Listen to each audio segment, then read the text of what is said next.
Untuk perhatian, istirahat di tempat. Gerak.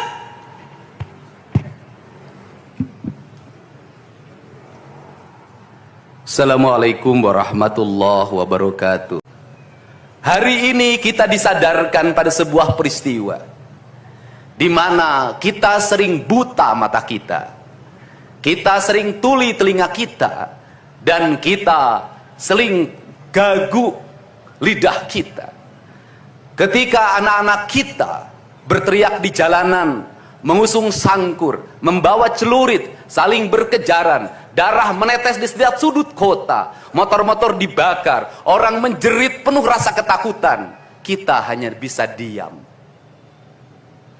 Ketika di sudut-sudut kota anak-anak kita menenggak ciu, ketika sudut-sudut kota anak-anak kita makan eksimer, ketika di sudut-sudut kota anak-anak kita makan minuman oplosan, mereka jatuh tersungkur, matanya merah penuh dengan rasa emosi, pulang ngamuk ke orang tuanya, kita hanya bisa diam.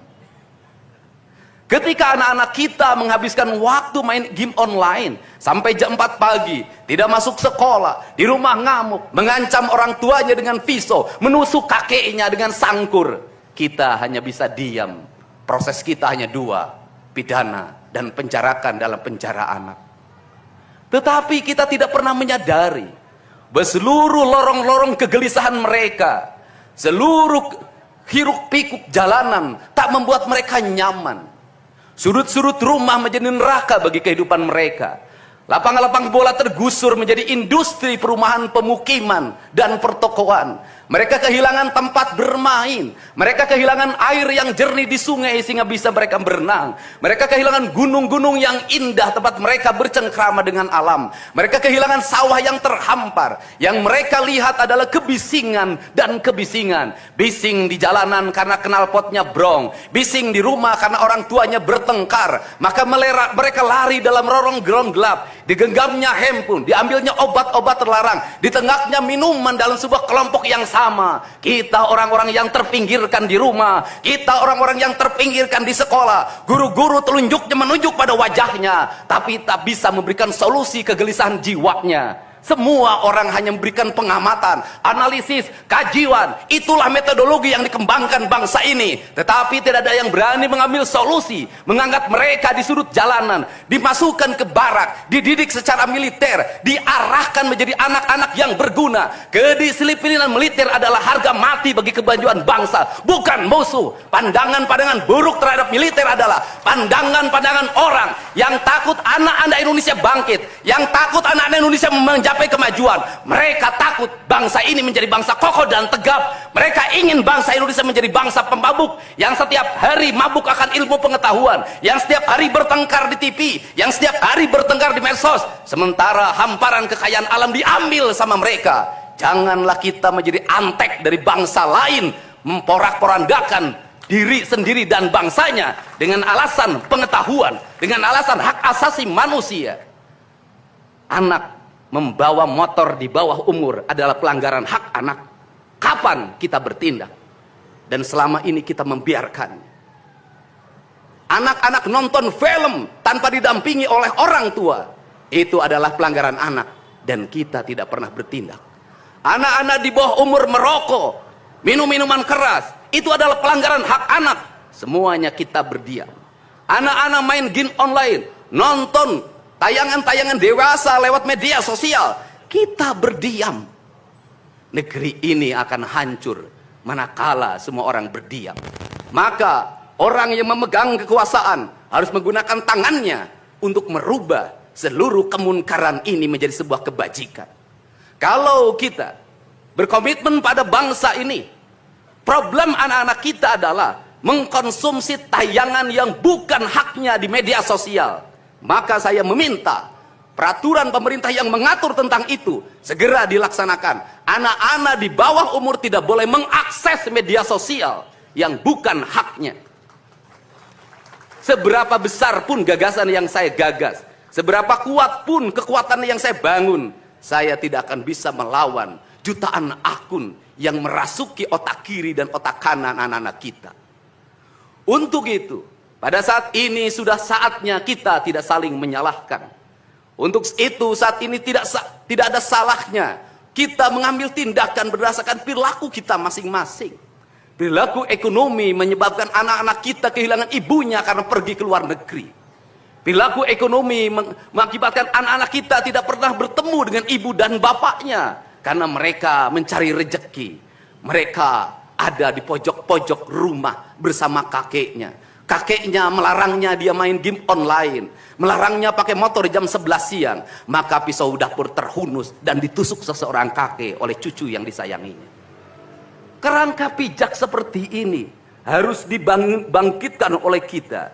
Semangat militer, bukan militerisasi. Kalau anak-anak dibangunkan jam 4 subuh, di mana letak salahnya dan di mana letak pelanggarannya? Kalau anak-anak dibangunkan, kemudian disuruh membereskan tempat tidur, apa salahnya dan apa pelanggaran hak anaknya? Kalau anak-anak disuruh sholat subuh, apa pelanggaran haknya?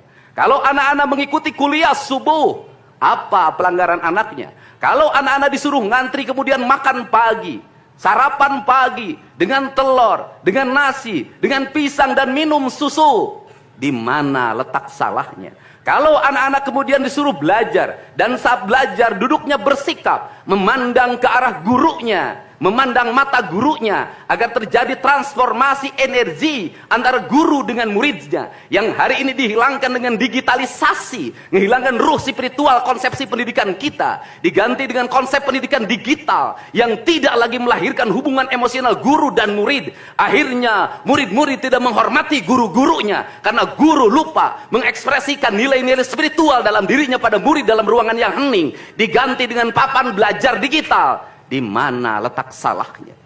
Kalau anak-anak itu diajarkan makan siangnya tertib, berantri, berdoa sebelum makan, di mana letak salahnya? Kalau anak-anaknya sore hari diajarkan bola voli, sepak bola, latihan baris berbaris, di mana letak salahnya? Kalau sore hari anak-anak disuruh masuk ke masjid, mengikuti pengajian, di mana letak salahnya? Kalau setelah itu mereka makan malam, dan makan malam ditandai dengan berdoa, di mana letak salahnya? Kalau mereka jam 9 disuruh masuk barak, disuruh masuk ruang tidur, dan disuruh tidur, di mana letak salahnya? Justru hak-hak anak terdapat di barak pendidikan TNI, dan hak itu tidak mereka dapatkan di rumah-rumah. Di rumah-rumah anak-anak tidak bisa tidur malam. Mereka rata-rata tidurnya jam 4, jam 1 malam, jam 2 malam. Di rumah mereka tidak mendapat makanan yang bergizi karena serba fast food. Di rumah mereka tidak mendapatkan kasih sayang. Di jalanan mereka balapan. Mereka tidak mendapatkan ruang hidup tanpa gadget dalam setiap hari. Saya katakan, justru lingkungan kita hari ini, rumah, halaman rumah, kadang sekolah, kadang jalanan, bukan lagi tempat yang ramah untuk anak-anak Indonesia. Untuk itu apa kebijakan yang harus kita lakukan? Kebijakan yang harus kita lakukan adalah mindset pembangunan dirubah. Ekonomi bukan segalanya. Itu penting. Tetapi ekonomi tidak boleh membunuh ruang-ruang publik di mana orang mendapat ruang bercengkrama. Desain rumah harus dikembalikan pada desain yang membuat jendela, membuat ruang untuk ibu dan bapaknya berkumpul. Halaman rumah harus tersedia di setiap kampung, jangan dihabiskan untuk bangunan. Karena anak-anak ingin bermain di halaman. Lapangan bola di setiap desa harus ada.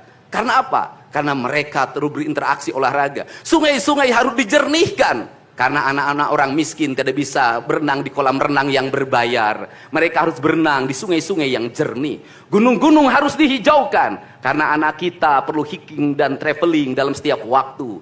Anak-anak kita perlu berinteraksi dengan semesta. Lampu-lampu kadang sebulan sekali harus dimatikan. Agar anak kita bisa menatap langit, melihat bulan dan bintang. Bahwa dia adalah bagian dari cakrawala yang indah.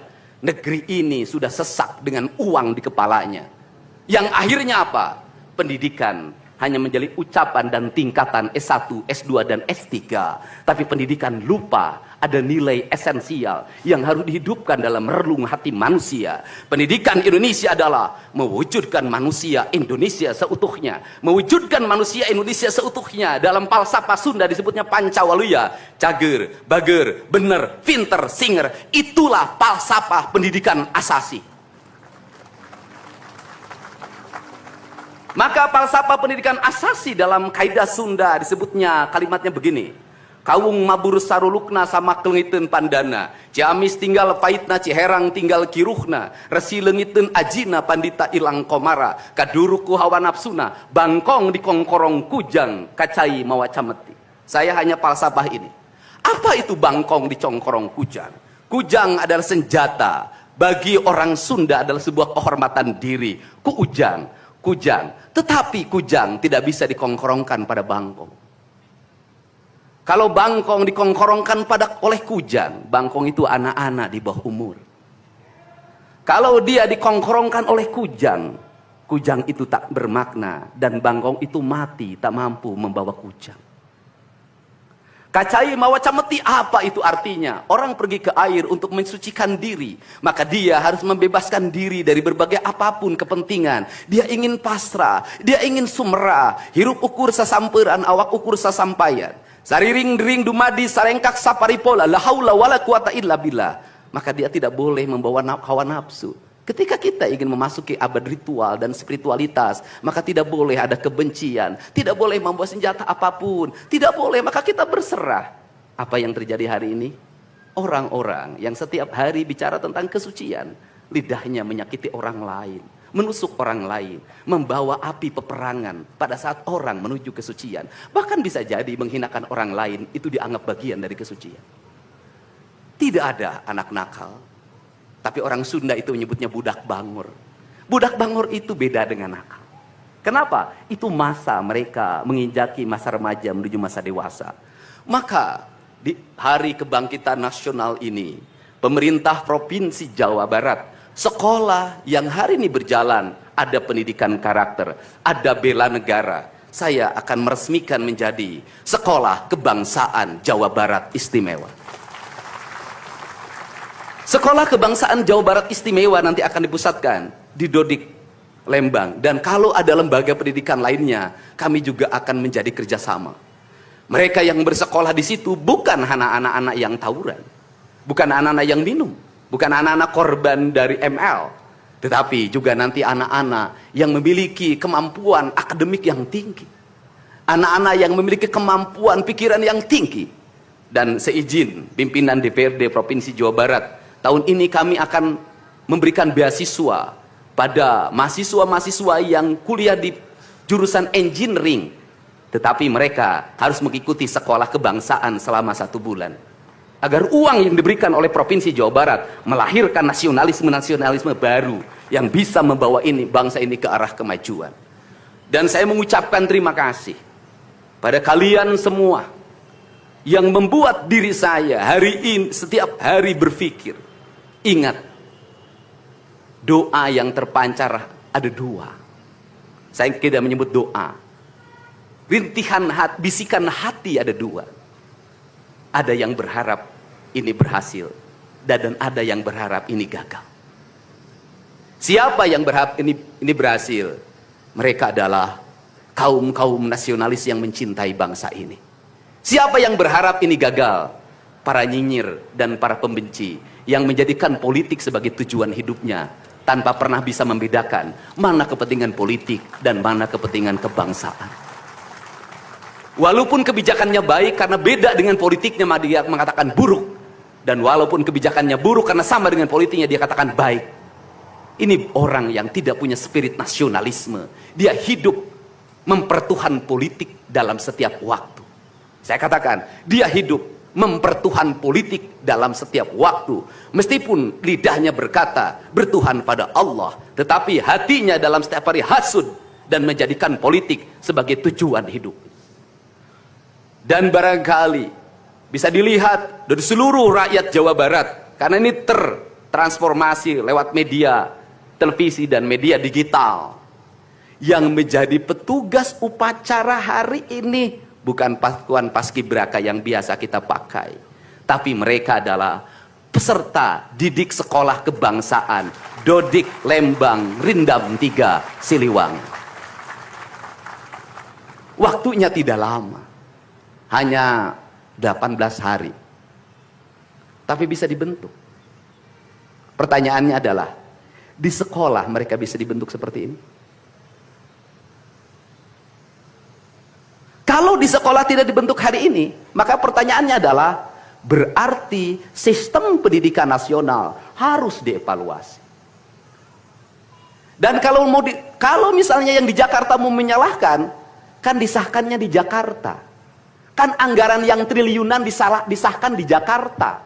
Kenapa anggaran yang triliunan ini tidak terevaluasi dalam setiap tahun? Saya katakan, sistem pendidikan yang di dalamnya angka-angka yang hanya orientasinya materi dan kepuasan dalam outcome dalam sistem pengelolaan keuangan tidak akan melahirkan apapun kecuali tumpukan kertas, software dan hardware. Tetapi pendidikan yang lahir dari jiwa dan lahir dari cinta tanpa biaya yang besar, dia akan melahirkan anak-anak penuh dengan semangat kebangsaan dan punya spirit Pancawaluya. Itulah pentingnya hati. Itulah pentingnya rasa. Untuk itu hari ini ada antrian, ribuan orang yang ngantri ingin memasuki pendidikan di pendidikan sekolah kebangsaan. Dan kalian semua hari ini bisa bertemu dengan orang tuanya, bisa mendapat sertifikat dari kami, dan bisa pulang dulu. Nanti dalam 2 minggu sekali kami siapkan mobil di setiap kabupatennya untuk pergi ke Dodik lagi, mengikuti pematangan, bukan di Dodik nanti, di Badan Diklat ESDM Pemda Provinsi Jawa Barat, kalau nanti di Dodik diisi oleh siswa yang baru. Dan kami akan memantau perkembangan kalian dalam waktu 1 tahun, bukan 6 bulan. Dan saya sudah meminta kepada Dinas Kesbangpol, Dinas Pemuda Olahraga, di upacara peringatan 17 Agustus 1945 Pemda Provinsi Jawa Barat, seluruh pesertanya berasal dari siswa didik sekolah kebangsaan di Dodik Lembang. Kalian semua jadi petugas upacara Agustusan nanti. Jadi tidak usah repot lagi. Ternyata bisa. Dan hari ini bisa kalian bahagia. Saya ngasih bonus untuk petugas upacara dari Dodik ini 25 juta untuk dibawa pulang ke rumahnya masing-masing.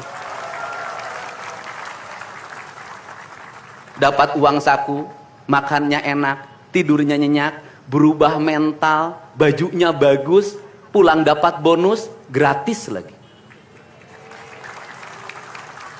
Dan tentunya buat petugas yang lain juga kita siapkan 25 juta. Nanti ditanya lagi, itu duit dari mana? Ladang ngonten. Saya selalu ditanya, Pak Dedi duitnya dari mana ngonten? Habis itu dimasalahin lagi, gubernur konten. Lebih baik dari jadi gubernur konten, punya duit diberikan pada rakyat daripada gubernur molor. Bener nggak? Ya kan, daripada gubernur tidur, gubernur protokoler, gubernur ingin dihargai, gubernur menghabiskan anggaran jalan-jalan ke luar negeri, teu hayang teuing aing. Kang Dedi masuk gorong-gorong, ya sebentar lagi akan saya naik ke pesawat. Jadi Indonesia ini perlu mental yang kuat kalau ingin melakukan perbaikan. Kenapa? Harus kuat menghadapi kaum nyinyir. Dan biarkan yang nyinyir selalu sakit hati selamanya. Karena Jawa Barat akan terus mengalami peningkatan pembangunannya. Ini baru 3 bulan. 100 hari itu tanggal 30 Mei, 100 hari kepemimpinan saya. Belum 100 hari, sudah banyak orang yang kepanasan. Apalagi 5 tahun. Dan saya ucapkan terima kasih. Ini upacara yang spesial. Kita dihadiri oleh Korps Pasukan Khusus. Tepuk tangan semuanya. Ada Kopassus, ada Kostrad, ada Marinir, ada istilahnya apa sekarang, Kopasgat. Kemudian ada infanteri, ada cavalry. Kemudian ada pasukan angkatan laut, kemudian juga ada brimob. Tepuk tangan semuanya, keren. Dan kalian semua, para peserta, ini yang keren-keren ini anak-anak kita ini.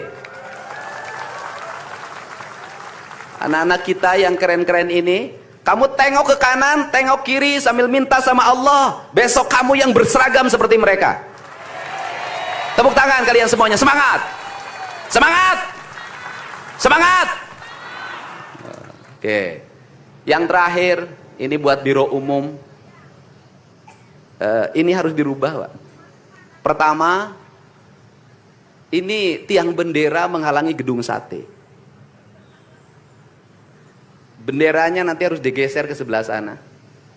Dan nanti kalau upacara tidak menghadap ke sana, tapi dari sini menghadap ke sana.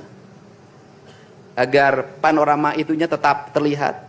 Dan kalau di sana maka kebisingan kendaraan tidak akan terlalu mendominasi. Ini Feng Shui cara menata bangunan. Jadi saya dari tadi mandang gedung sate nggak bisa karena terpotong oleh tiang bendera. Dan nanti bagian protokoler itu masang podium nggak lurus ke tiangnya, agak mencong-mencong dikit. Maklum Pemda masih belum pakai rasa, masih pakai DPA.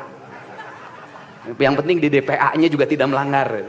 Nah ini saya ini orang estetik dan di Pemda ini tidak pernah ada rapat untuk merumuskan ini. Cukup WA, Pak Sekda, Kesbangpol, Dinas Pendidikan, besok kita lakukan ini, anak-anak bajunya ini. Dan saya terima kasih buat PLT Dinas Pendidikan yang stresnya banyak, suaranya sampai hilang, saking takut. Luar biasa. Berdiri dong Kepala Dinas Pendidikan PLT. Di depan kamu pindah. Suaranya hilang. Pernah saya marahin malam-malam, kamu belum tahu cara kerja saya. Karena sekarang sudah tahu ternyata Sang Kuryang tuh hidup di sini. Ya, Pak. Silakan duduk depan, Pak. Di depan, Pak, duduk. Saya ucapkan terima kasih juga kepada Pak Sekda yang selalu ingin menjalankan tugas saya dengan baik.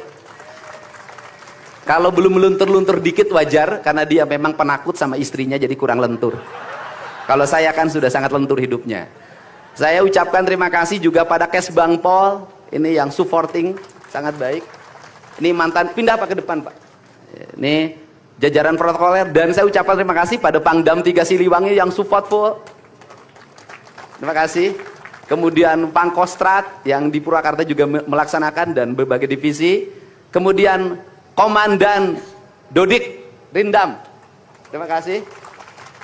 Saya ucapkan terima kasih, badannya terima kasih. Saya ngasih bonus buat pelatihnya 50 juta. Saya ini urusan rasa, Bu. Orang tuanya itu jangan hanya bertepuk tangan. Mohon maaf. Ada terpanggil dalam jiwanya. Anak-anak saya kok bisa hebat begini ya? Dari rumah itu bawa bakakan. Mohon maaf. Ini cermin manusia-manusia Sunda yang punya welas asih. Yang punya timbal balik. Anak saya dididik. Bukan saya minta bakakak, bukan. Bukan saya minta opak, tumpeng, bukan. Penuh dengan welas asih, dengan cinta. Mudah-mudahan bakakak yang dibuat menjadi jalan bagi si Ujang menjadi orang hebat. Kenapa? Orang tua dulu melahirkan anak-anak hebat.